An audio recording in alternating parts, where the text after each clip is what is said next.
Hello, in this video I'm gonna show you how to change the upscaling in Dying Light the Beast, so stay with me and enjoy watching this short tutorial.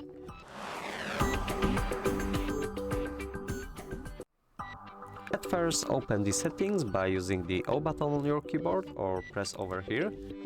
Now get into the video, and in here make sure that you have turned off the dynamic resolution scaling, because then you will be able to choose the upscaler type and mode.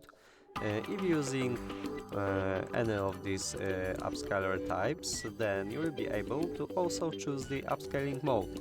You can choose between native, performance, balance, quality, and that will be all.